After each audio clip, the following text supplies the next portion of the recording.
fast lane through the topics that matter across the Commonwealth. This is the Fast Lane with Ed Lane. So sometimes Trey Lyle says certain things that I go, I'm going to have to go ahead and sort of disagree with you there. You know, by the way, have you ever seen the movie Office Space, Trey? Yes. Wait, let me turn my mic on. That would help. Yes. It definitely would. So it is one of the many great movies that are out there. And let's be real here. When I say many great movies, I don't really have a whole lot of perspective on movies because I'm not really a movie aficionado. But there are some that pique my interest, and usually it's ridiculous, cheesy, often you could call childish humor. And one of them is Office Space. And oftentimes Trey will say things that elicit this response from the boss, Bill Lumbergh, in Office Space. Ooh, yeah. I'm going to have to go ahead and sort of disagree with you there. Yeah, that's right. I'm going to have to go ahead and sort of disagree with you there. And it often happens while I'm listening to the morning warm-up in line with the kids, reading to them on top of this. So I'm not in a position to really comment from 7 to 8 a.m. And I haven't been, motivated enough to leave reviews at Trey Lyle VT or 5-star reviews wherever you listen to podcasts. I was going to say, you do text me, though. So I do, yes. I have had a thing for texting you during the show because often it's the easiest way as opposed to chiming in at Ty Tracy 90 or Trey Lyle VT on the socials. So you got to do what you can do. But you had a great point. This is low key. I think that's the phrase they use now. One of the most underrated and maybe the best week of March Madness. Thursday of Conference Championship week. Don't get me wrong.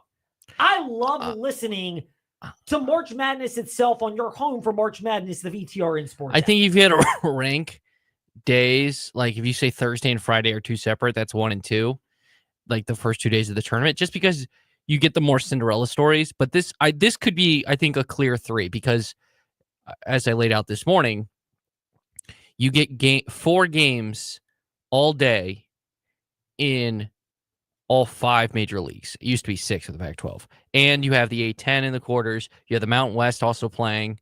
So, like, basically all, like, if you had to rank the top 7, 8 leagues in the country, the 7 are playing games all day.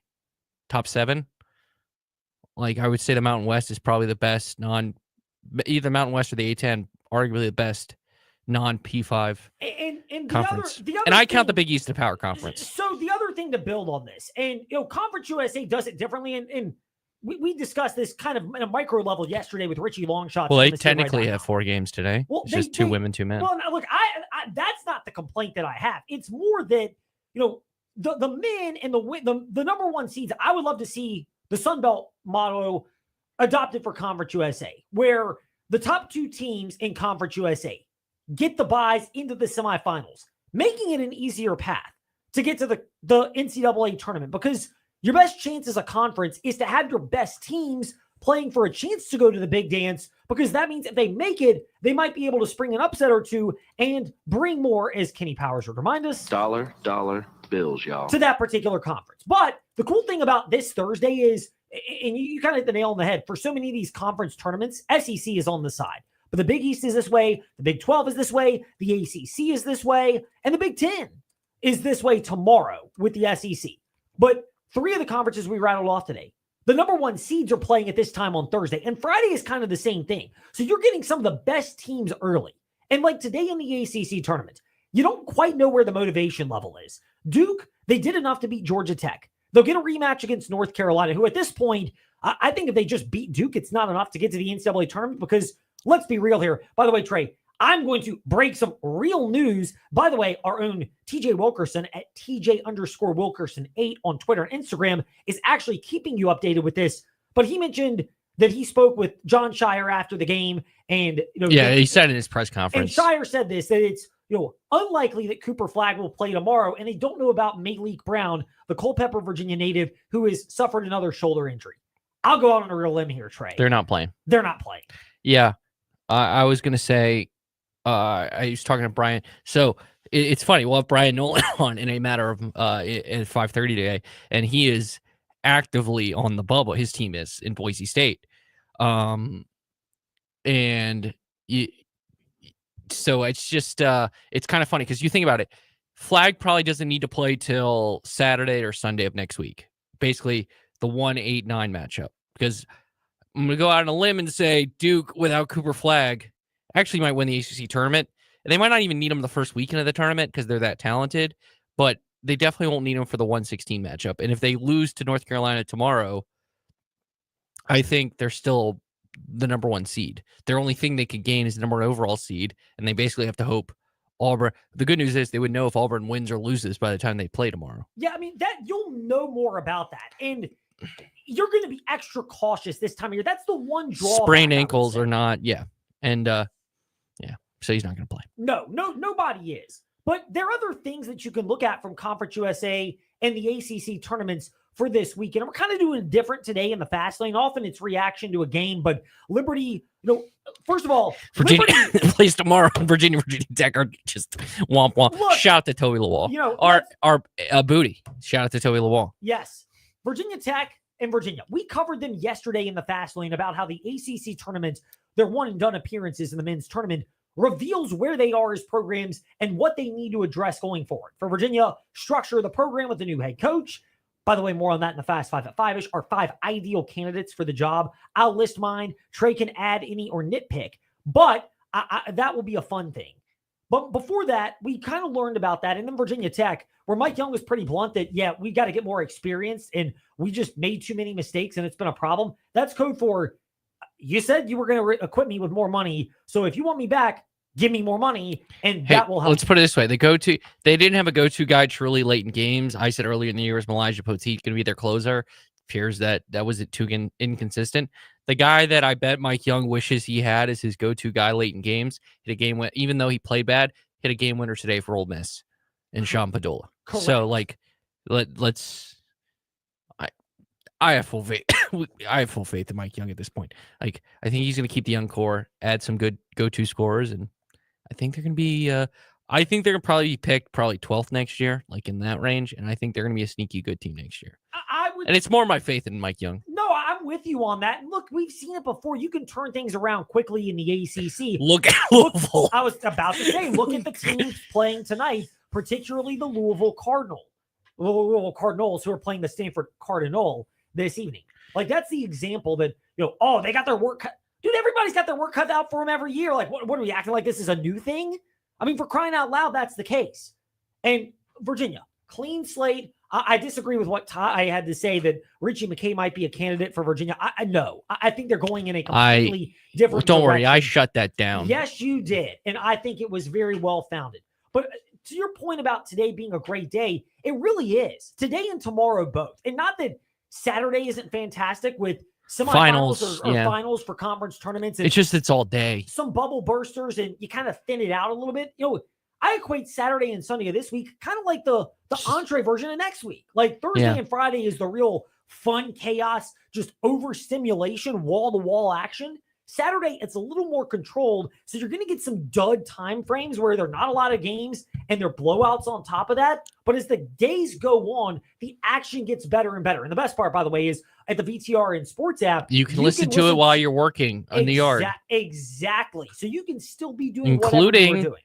Possibly that we will have the Conference USA final, but it could feature Liberty University. It very well might, Trey, because if there's one thing to say about the Liberty men's and women's teams, we touched on the women a little bit yesterday because they had already played in the fast lane and we were getting ready for the men's game against New Mexico State. But they took care of business. Like, this has been the theme of the Liberty Flames. And I get the whole, we're going to yawn at what Richie McKay says. The challenges of everything that's going on with this particular team. But the reality is that they've got so much versatility to the Liberty Flames that it sets them up, the men in particular, but even the women, to be able to win in different ways. And Javon Mockmer said this. This was after the win against Western Kentucky this past Saturday. But yesterday is once again another example of how this has come to fruition. We know that on the offensive end, it can be anybody, any given night. So what we try to, pride ourselves on is on the defensive end, being hard to play against. And getting stops, because if we get stops, then that allows us to get more possessions. So I think on the defensive end, not getting our identity from the offensive end, but rather than getting it from the defensive end. Look, the credit to a large extent goes to Richie McKay, and we mentioned this before. People kind of poo-poo on them, pardon my language here, but they do. Porter and Matheny. Okay, Toby short. Lawal, calm down. I like what you did there, Trey. But people give a hard time to Porter and Matheny. And yes, when you have Talon Peter on in place of one of them, you gain size and you gain let's be real here, a better scoring option because he's bigger and he's still very athletic. And those two were the ones that had to replace arguably the best player in program history in Darius McGee. Correct. So, like, again, we go back to the UVA conversation. You're the guy after the guy. You're just in an impossible place. And here's the thing. You want some culture setters on your program. It can't just be 5-star talent and 5-star players.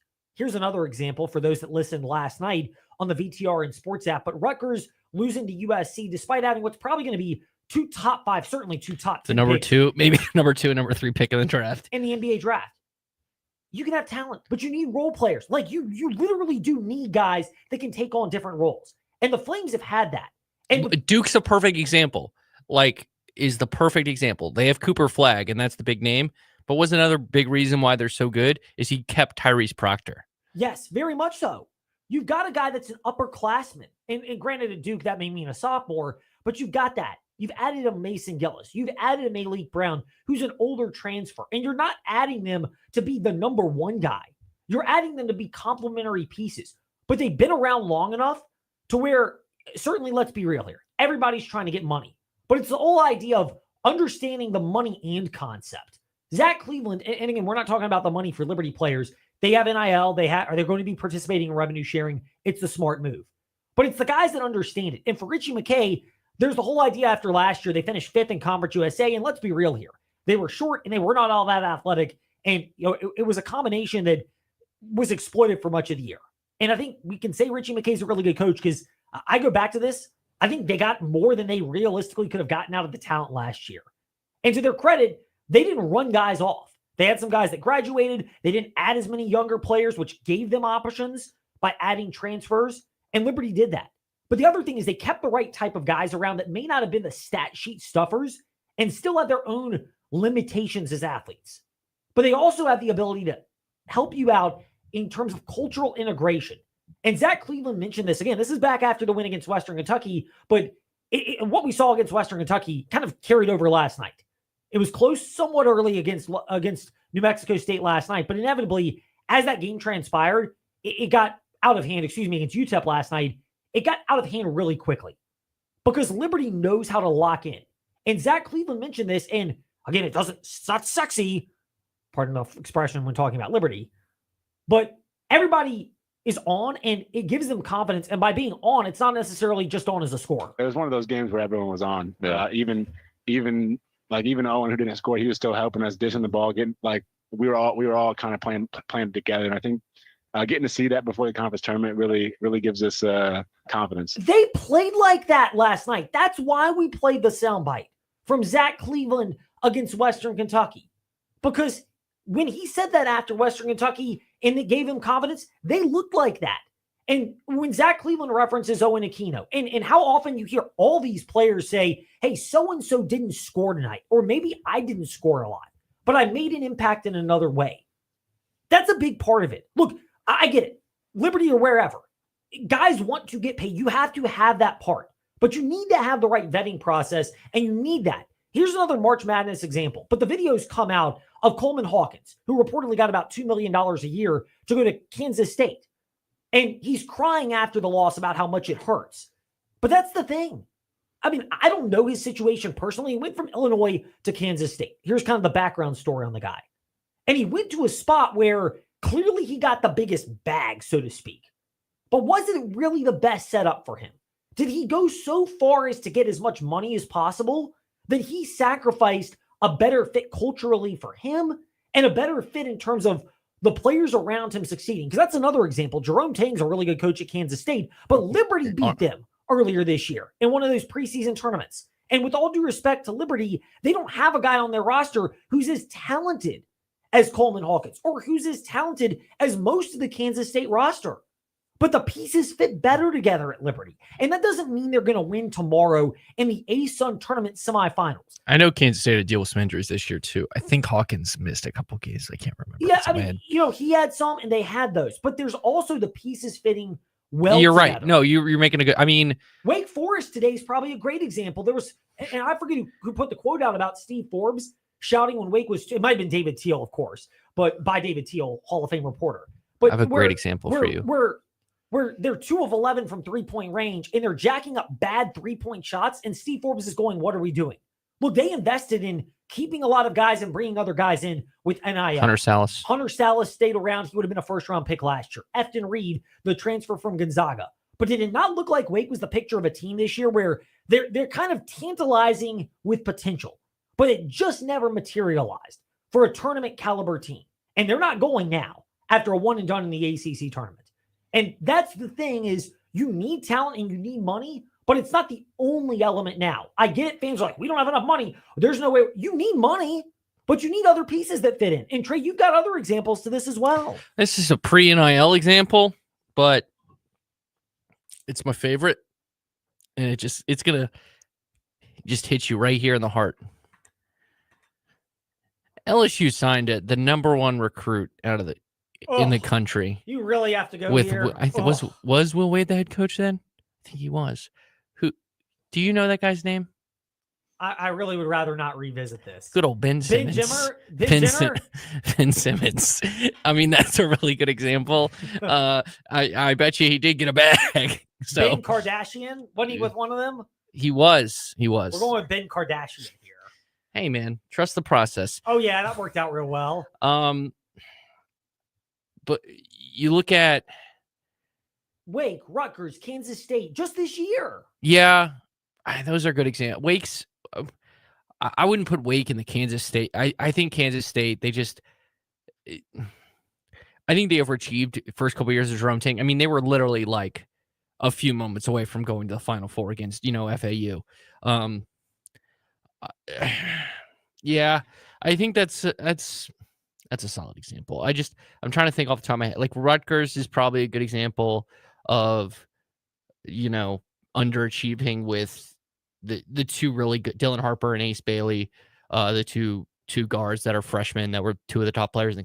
But I think like a good example, and obviously Duke is different, but like even North Carolina, like when North Carolina came back and just reran the Final Four team, and, they were a team that probably didn't properly evaluate their season in terms of, another good example is NC State this year. NC State went to the Final Four, the Final Four, and kind of was like, they thought the 9 games were their season, where really your season was mid, and you didn't make, you lose DJ Burns, who went on a run, shout out to him, but you didn't make, and it's, you want to make an NFL example of this is, does Washington think they're closer to Philadelphia or closer to the Pack in the NFC? And do they make overreactionary moves and not like stay in the proper process because they got farther than they expected because luck went their way? Because in March Madness and in the NFL playoffs, when it's one and done, you're going to have luck go your way. Like even for Philadelphia, for how dominant they were, if the Rams block Jalen Carter on one play, it's a Rams and Washington in the NFC Championship game. Very true. I mean, so you need to properly evaluate your season, and I think Duke has done that. I think Carolina's done that to some degree. I think they properly evaluated themselves after the loss to Clemson and how they played these last half of the games. But still, like that's where you can go wrong. And I think to Richie McKay's credit, he properly evaluated his team and made the right adjustments. Yeah, I mean, it's very much, and all this stuff ties together. And that's one of the general overarching observations for March. But a lot of it is also, when you completely flip a roster, again, you're going to need to use the transfer portal and you need to bring guys in. But if you can't also identify the guys that are your glue guys and they're the right type of motivation, sometimes it's being selfless enough to realize, hey, someone's going to be more talented and they might make more money, but it's better for us as a program and allow the players to be the one to vet that player because they can often sniff it out too. The age connection and spending that time away from the court as to whether the guy is just motivated by money Whether the people around that guy are motivated by money, I put a lot of that on the coaches because they can kind of sniff through what adults are really doing to drive the decision. But understanding that angle is such a crucial component, and it's a lesson for Virginia Tech, which is going to need to use the transfer portal. And let's be real here, as much as it may not be their fault because Mike Young hasn't had money, they have a program, probably because of the resources, taken some swings that have clearly missed. Meanwhile, for Virginia, again, roster construction, maybe trying to create a 2-year plan in a 1-year plan world with the old Tony Bennett system was an issue at times. But they need to find the coach that can also identify how to get those right type of guys and then have the infrastructure to keep them around and build the program up in a more fluid environment than ever before. Speaking of the Virginia Cavaliers, we'll get to that in a moment. I'm ready for this. 5-ish with our ideal scenarios. But here's the ideal scenario. And you speak of prices going up so often in the transfer market. Prices are going up as well with You could say goods. I was going to say maybe there is a tariff on transfer goods. Well, there could be, but there's not the a transfer tariff portal at InsaneRadioDeals.com. In fact, it's the opposite of a tariff, whatever that is. It's a discount because when you go to InsaneRadioDeals.com and enter the promo It's a tariff code, on us. Yes, it is. Promo code tariff at checkout.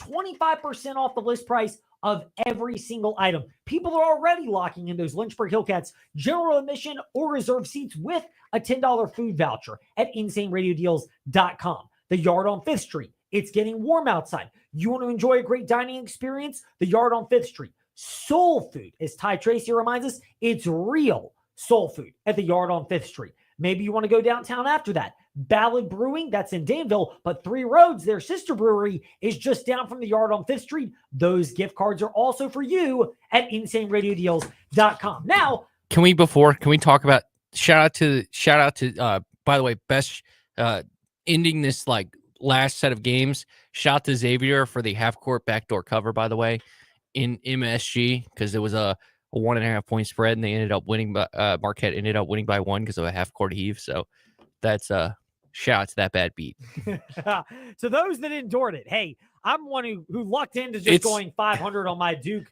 game and alt line with the Cooper Flag injury today. I was going to say, it's great that one was at MSG and you just hear kind of a roar when that of all the people that might have had Marquette -1.5 or +1.5. Yeah, that's the thing. Speaking of celebrations, by the way, the Virginia Cavaliers will want to celebrate at some point, hopefully responsibly, so that nobody has to call TrostLaw.com because of an injury in an auto accident, or rather 777-HURT, or visit TrostLaw.com. But to the Fast Five at 5-ish, we go with ideal candidates for the Virginia Cavalier men's basketball opening. It's time for Fast Five at 5-ish. 5-ish minutes on 5 relevant topics done around 5 p.m.-ish. Ish, because our counting skills are kinda ish. Let's start with number 5. If you want the complete 180, stylistically and culturally, go with Will Wade. He says, according to reports, that NC State is not where he wants to go. He's holding out for a bigger opportunity. I find that amusing because... Will, you're not getting Indiana. It's going to Chris Beard. I think that's the logical scenario as well. From one Power 2 to the other, Chris Beard goes to a big program. If Once Indiana again wants to win, let's be real here, that's the place that he should go. But for Will Wade, first of all, I think he's a better fit at NC State. I mean, look, he's pushing the limits, but it's legal now. Who cares? But if Virginia wants to go that route, hey, it would be a complete 180. He's pushed the limits in terms of player acquisition, and he's pushed the limits elsewhere. Do I think it'll happen? Absolutely And he's not. coached in Virginia. Yes, he has. He coached at VCU a long time ago. So he's somewhat familiar with the area. More on that in a moment. Here's a shocker. But I love it. No way do I think it's actually going to happen. Meanwhile, speaking of young up-and-coming coaches, Ben McCollum, who has done a real good job at Drake.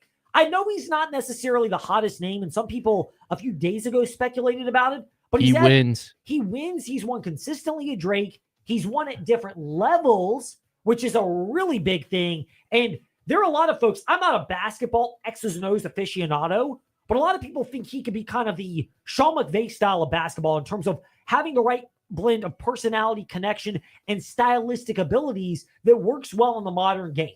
I think you're at least worth doing your due diligence to take a swing on someone with that upside, even though none of the proof has been at a larger program. Drake is good, but it's not quite on par with Number 3. VCU, Ryan Odom, who by most accounts, including Jerry Ratcliffe, who was with us earlier this week in the Fast Lane, is the favorite. I think he's rightfully the favorite because he's got ties to the area. The style is totally different. It's more of an up-paced style, but it's very rugged and aggressive defensively as well, which I love that blend.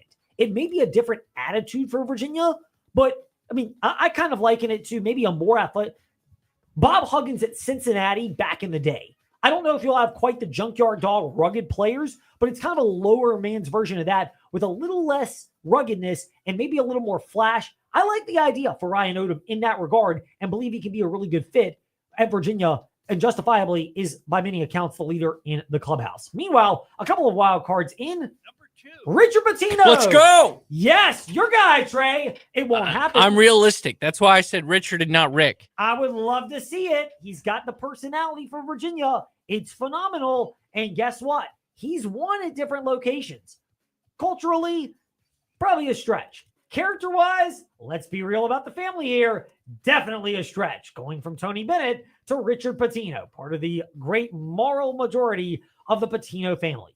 But it yield results, and it would rather be entertaining. If nothing else, he'd be great for us in the media. Meanwhile, on to the ultimate dark horse, and it piggybacks off of what Trey mentioned as the potential San Antonio Spurs next head coach when he and Ty discussed it earlier today in the morning warmup. But we've said it before, and I think it could check boxes, both with the DEI side of things. Oh, I know what you're going to say. Outside the box, it will not happen, but I would love it if it did.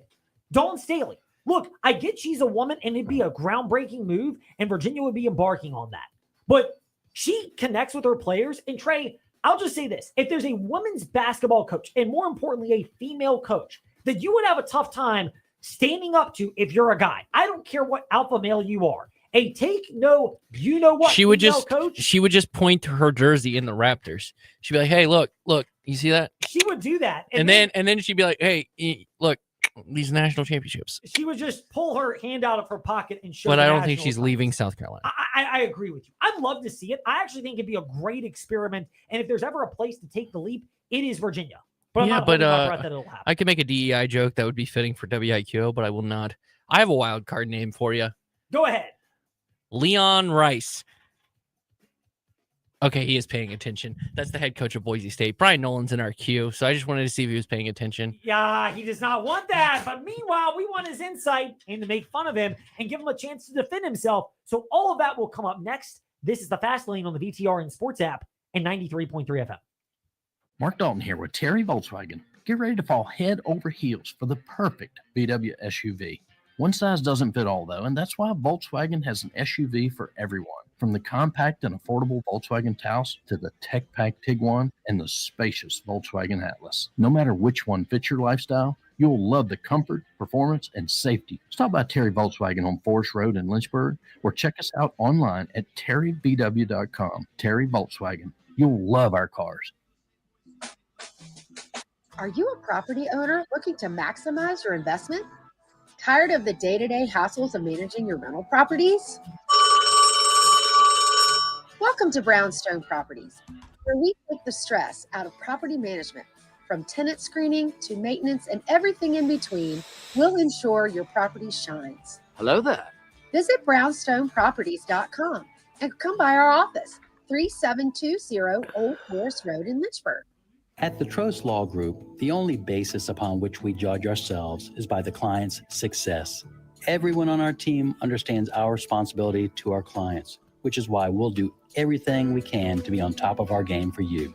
If you've been injured in an accident, you need a team who's focused on how they can benefit you. If you've been injured as a result of someone else's negligence, call the Trost Law Group at 777-HURT. That's 777-HURT. And put us to work for you. Your home is more than just walls and windows. It's where life happens. And at Right Choice Construction, we get that. We're not just builders. We're fathers, mothers, neighbors, just like you. And every nail and every beam reflects our commitment to creating a place you're proud to live in. With Right Choice Construction, you're choosing a team that's been perfecting the art of building for years. So build with us. Build with experience. Build with quality. Build with Right Choice. Hey, gang, this is Bud Foster, former defensive coordinator for the Virginia Tech Hokies. You're listening to The Fast Lane with Ed Lane and Trey Lyle. Join the chat at Trey Lyle VT and Fast Lane Ed Lane on Facebook, Twitter, YouTube, and Instagram. If last week represented the start of the rest of the NASCAR season, now it's here we go, because not just because Bryan Nolen and Michael Massey of frontstretch.com are going to be out in Las Vegas together this weekend. God help us all. This is the time to invest right now, because, hey, they might be making a lot of money. Bryan, welcome back into the Fast Lane. It's great to chat with you. First time visually getting to see you, although I've seen you many times on social media. But for those watching at Fast Lane, Ed Lane, or VTR in Sports on Facebook Live and YouTube, they can see your gorgeous face. We are calm down there. Calm down there. Because I would anticipate your lovely wife is listening in the other room. Is this the start of the rest of the NASCAR season, the intermediates of which there are many of these similar style tracks? You know, when we finished the race at COTA 2 weeks ago, I asked Tyler Reddick that, and he was like, honestly, the real season begins at Daytona. Like, there's some people that are like, okay, the real season starts at Phoenix, myself included. And then there's other people like Tyler Reddick and even Austin Cindric that were like, no, the regular season starts when we start practice that Wednesday in Daytona. So I think the traditional races start this week, and well, I should say even started last week at Phoenix, heading into Las Vegas. But the meat and potatoes of the 1 mile and a half, the Vegas, the Homestead coming up on Darlington. And then you got the short tracks in Bristol and Martinsville. You're getting some traditional racetracks. So I don't think the real season starts, but I think the traditional racetracks start to come in. And I think what we could see is what we've been seeing at the top, and that is a one certain number 20 car in Victory Lane. Well, he's a co-favorite along with William Byron at Las Vegas. Byron has better history at Vegas, but I mean, it's hard to discount what Bell has done there in other places. He's showing he can win on other tracks. When you look at Christopher Bell and his early season success, how much of this is right place, right time, which he seemed to demonstrate at COTA and in particular at Atlanta? How much of this is the fact that when you win 3 in a row, even if there's some right place and right time, there's also some domination? And the one where he dominated is Phoenix, which is the championship race. And while it's not quite what we'll see the rest of the year, it's a lot closer to it than the other 3 races that began the year. Exactly. And sometimes you got to be lucky rather than good. And he was lucky in Atlanta. I think he did have to win. He did have to chase for it. He did have to get past Kyle Busch and then hold on against William Byron and Reddick at COTA. So I do think not that he didn't earn the Atlanta one, but he had to work for it in Austin. And then in Phoenix, he just dominated. I know some people had the option tire, so there was a lot of comers and goers, but he still earned that one, even beating his teammate on that final restart. So he's trying to become the first driver to win 4 of the first 5 points races since 1992 with Bill Elliott doing it. So, I mean, his team is firing on all cylinders. But, I mean, when you head to Vegas, you got to watch out for 2 specific teams. That's Hendrick Motorsports and then Team Penske. Sure, Joe Gibbs, they've been knocking on the door. Bell finished second there in the fall. But, I mean, it feels like it's either Joey Logano, William Byron, or Kyle Larson into victory lane. Alex Bowman's also been into victory lane at Vegas. So I do think he can get that job done. But I do think there's going to be some other contenders come Sunday. Yes, you do. And we do as well. There are other drivers that are up there toward the top of the leaderboard in terms of the odds. And plenty of people in our own backyard can bet on those drivers.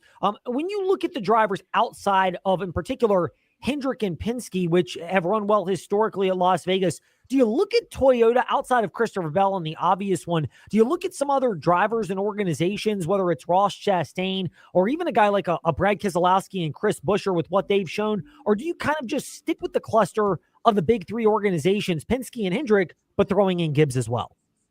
I think I stick with the big 3. I mean, I would be surprised if let's say Daniel Suarez or Ross Chastain got up there. I mean, it would be interesting. But looking at time and time again, the spring race, it's usually dominated by Hendrick Motorsport. Obviously, Tyler Reddick had a late charge to try and beat Kyle Larson back in March of last year.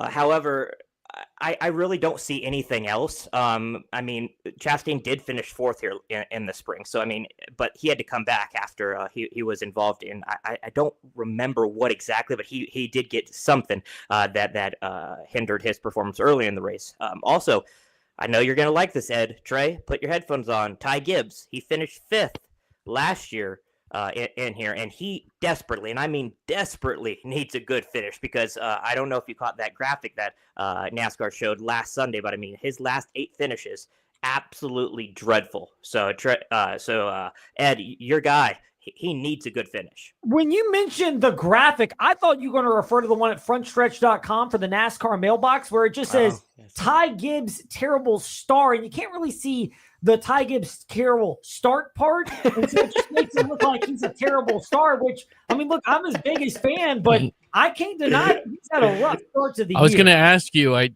when that Fox threw up that graphic, did you have a heart attack? You know, did your wife have to check on you? Like, I don't know if it would be a heart attack, Trey, because it was truthful. It was more like just the slumped over shoulders look of. Oh, well, hey, man, if you want to hear some positive things about Ty Gibbs, Josh Bilicki said gave Ty Gibbs a lot of praise this week on the Happy Hour podcast. That is true. He did. You know, he did it again. Getting my usher on here in the fast lane. Confession. I am working out this morning. And I'm at the gym, and nothing gave me that extra jolt. People are wondering, like, where'd that come from? It came from hearing Josh Bilicki on the Front Stretch podcast talk about how Ty Gibbs, all it takes is one, and then he can win a bunch and maybe even contend for a championship. I mean, I don't even know what to say to that. That was the best interview ever. That's world champion Josh Bilicki. And if you want the context, we don't need context, right? Not for this one. Well, it's actually really cool context for Josh Bilicki. We sent the social clip out on Front Stretch social, so at Front Stretch, and then go listen to the whole podcast. And it is a fantastic interview. I mean, I give Trey a lot of but I mean, he hit it out of the park. It was a home run, a grand slam, whatever you want to call it. Brian showed up this week for his podcast, and that should be out any minute now. It should. I can't wait to see it. It'll pop up in my feed, and maybe I'll get to listen to it tomorrow on my workout then. So Ty Gibbs brings us to where we are right now with Bryan Nolen of frontstretch.com. He's at the Bryan Nolen. We're at Fast Lane Ed Lane, Facebook, Twitter, Instagram, YouTube, and wherever you listen to podcasts. We've touched on Ty Gibbs. Other drivers that have had rough starts to the season, which ones are you going, oh, this could be a real concern? And which ones are you going, hey, it's still early. They've got a real good chance to snap out of this? I mean, it feels like it's deja vu from last year with Brad Keselowski. I mean, once again, he is in the 30s in points. And I mean, sure, he won that race in Darlington and clinched himself into the playoffs last year. But I mean, it's been a struggle start once again. So I'm going to look at him to see if he can get a nice top 10, top 15. His cool suit failed at COTA, and unfortunately, he had to get some IVs after the race got stretchered off. So I'm glad to see he's doing all right. I think it's a make it or break it year for Daniel Suarez. He needs some good runs. I mean, possibly his next best race to win would either be Mexico City or Atlanta. Trey, correct me which one comes first. I forgot. I know they're both part of the summer package there, but pretty sure Mexico City because that's on Amazon, and then TNT kicks off Atlanta. Okay, but so Mexico City would be his next. Don't bank on that. Okay, well, I'm going to anyway. So I think it's a definite make or break season for Daniel Suarez. So those are two drivers that I'm going to be keeping my eye on. Maybe a surprise, Michael McDowell. He's had absolutely abysmal luck with mechanical failures and then just cut tires. Maybe he can get back into a rhythm. Spire Motorsports they're going all in. I'm very impressed with Carson Nosevar. So those are just three guys I'm going to keep my eye on this upcoming weekend. So when you look at NASCAR's point standings, they're kind of reflective of what we've seen throughout the early juncture of the year. William Byron's technically in the lead. He won the Daytona 500. Then it's Christopher Bell, who's got the next 3 races all to himself as far as victories over the course of this season. But after that, you got all these drivers that don't have wins. But let's presume Bell and Byron and then some of their teammates at Gibbs and Hendrick, and we'll throw some Penske drivers in there, they're going to win races. Assuming we don't get to 16 race winners, which if you get this dominance, correct me if I'm wrong, Brian, the longer you go with this, the less likely we are to get more winners. Which drivers are going, yes, even though we haven't won early in the year, we've had really good points races early and are putting ourselves in a favorable spot where if we don't win, we can count on points to getting us playoff eligible.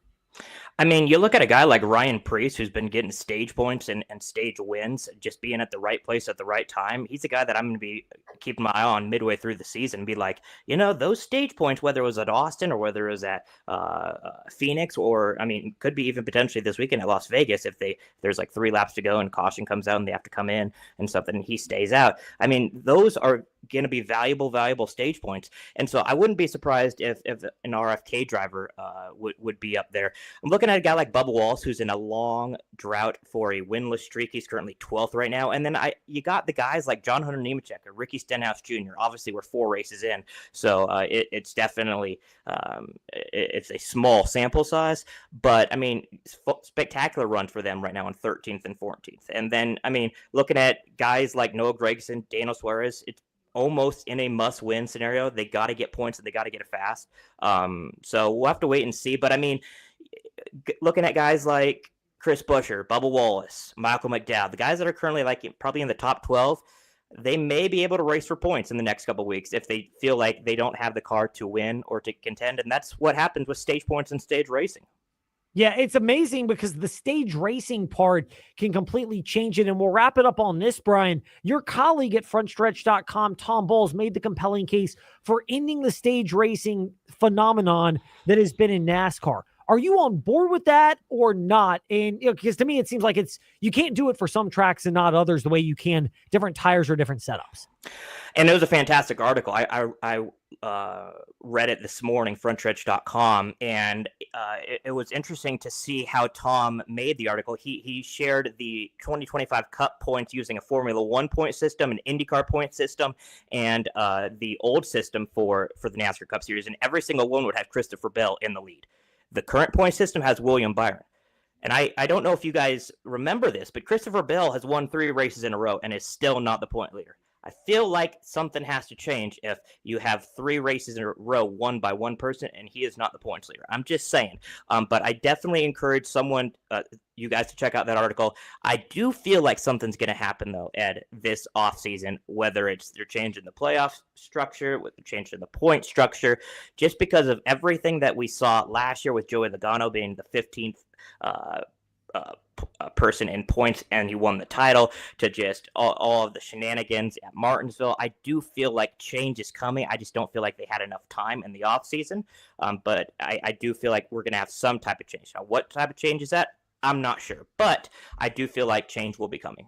Yeah, I mean, I think we're getting some. It is, like you said, it's a question of what that change will be. The constant is the great insight at the Bryan Nolen on Twitter and Instagram. Part of the Front Stretch Podcast Network. Happy Hour Podcast is Trey's. The Bringing the Heat Podcast is Brian's. And he's been generous enough to hang out with us today in the Fast Lane. You are the best. I don't know how you handle Trey on a daily basis, but Godspeed to you, my man. Once again, absolutely uncalled for, Trey. I was just going to tell you to put 5 on red. Be nice. Okay. You did a great job today, Brian. You did a great job on your podcast. I'm never mean to you. I'm always super nice. Unnecessary roughness, Trey Lyle. What? I was nice. Yeah. But it's always a pleasure, Ed. Thank you so much. And hopefully I will not lose too much money in Las Vegas. Fingers crossed. We hope you don't.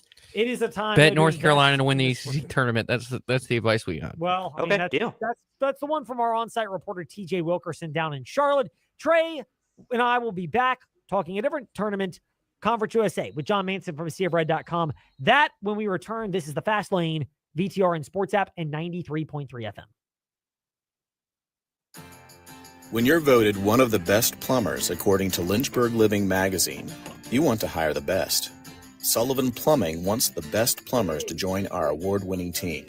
Do you have a clean driving record? Do you have at least 4 years plumbing experience? Then you're a 5-star recruit, and Sullivan Plumbing would love to meet with you. Take the first step. Call Sullivan Plumbing in downtown Lynchburg or email sullivanplumbing@gmail.com.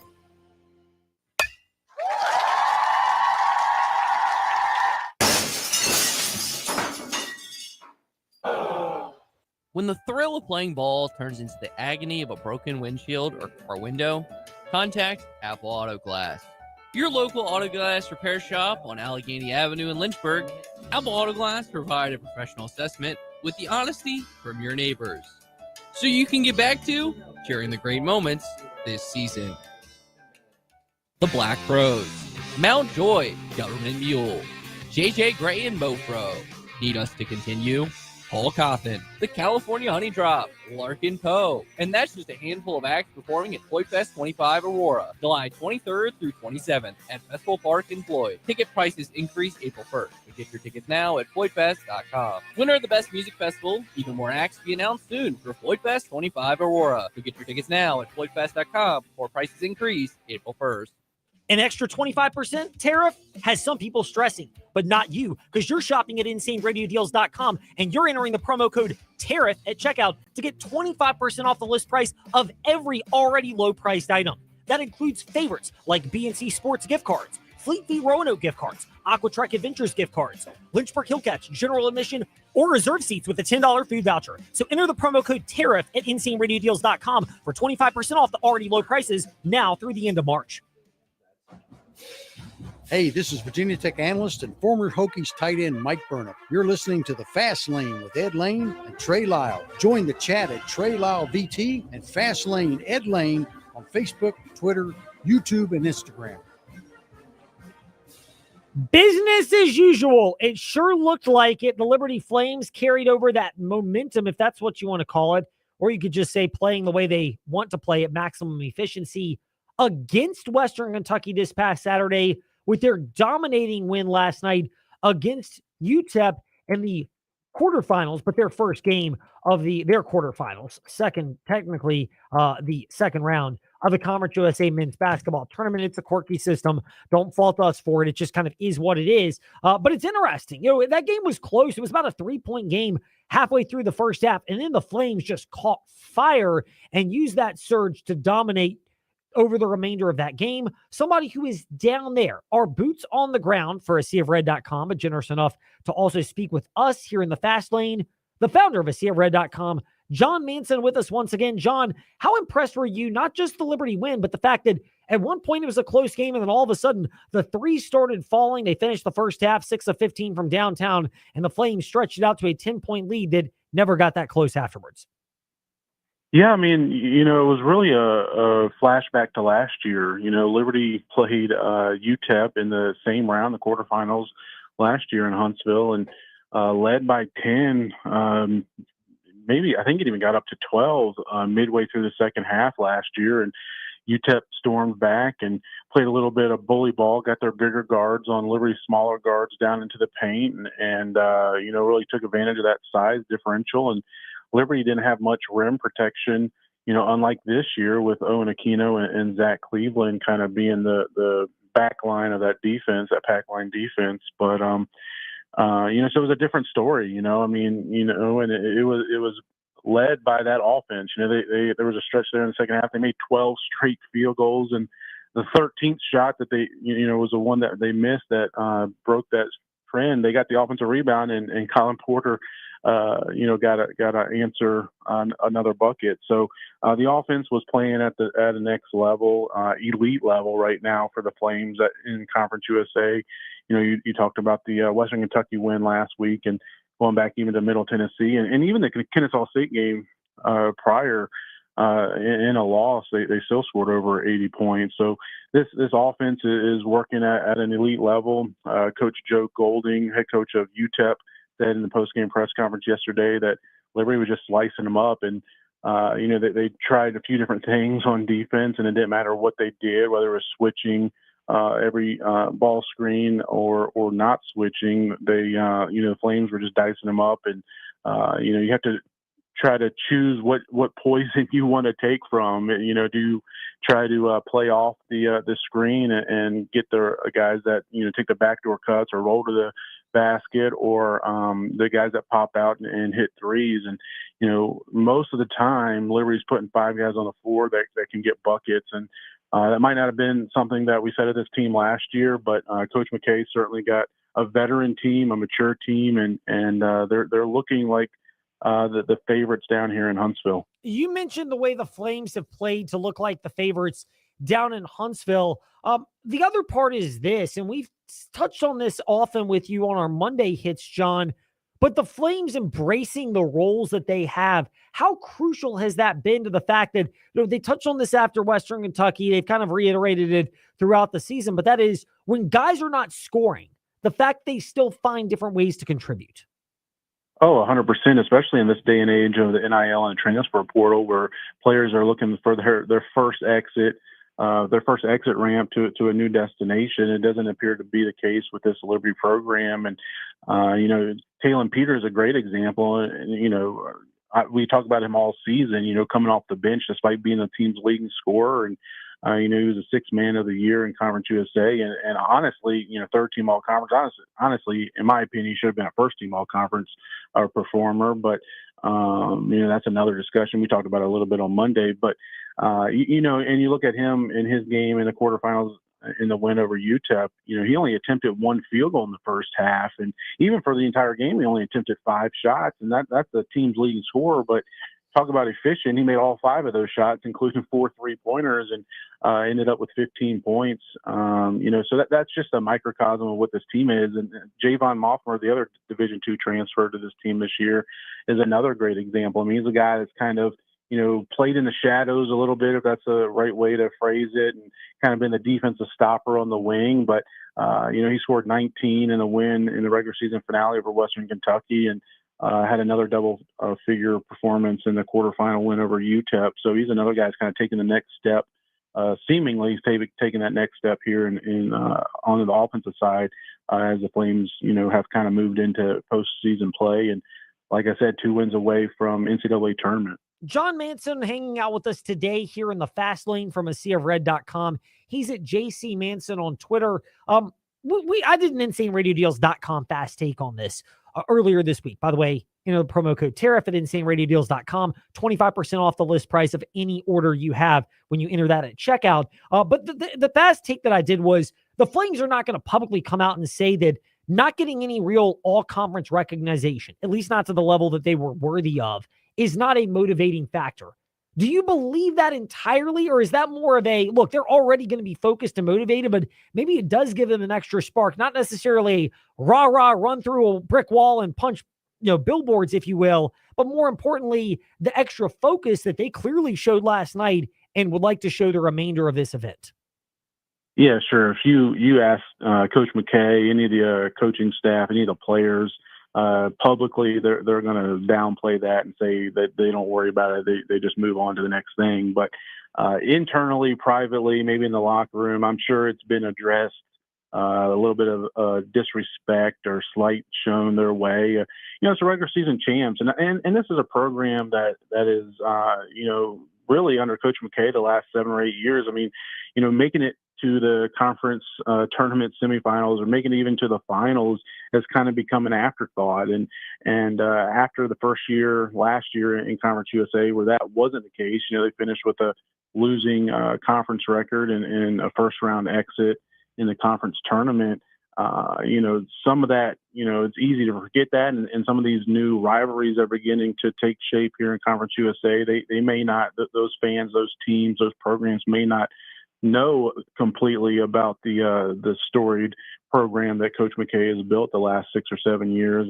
And so any little chip on the shoulder the Flames can play with, whether it's a slight from the preseason poll where they were picked to finish 5th, or a slight not getting an all-conference, first-team all-conference performer and no coach of the year, whatever it may be, I'm sure they're using that. But, at the same time, you're 2 wins away from the NCAA tournament, and nobody on this team has played in the Division I NCAA tournament. So that's all the motivation they need. But, yeah, sure, any little chip you can have, I'm sure Coach McKay is using that, trying to push those buttons. And these guys are extremely dialed in and playing their best level they've played all season. We've seen that for, about 3 games in a row now. And we'll see if they can keep that rolling here into the semifinals on Friday afternoon. And Kennesaw State and New Mexico State is the winner. Will get the Flames, and that game's getting ready to tip off here in a few minutes. I'm getting ready to head over to watch that at the arena now. John, you teed us up for our next question.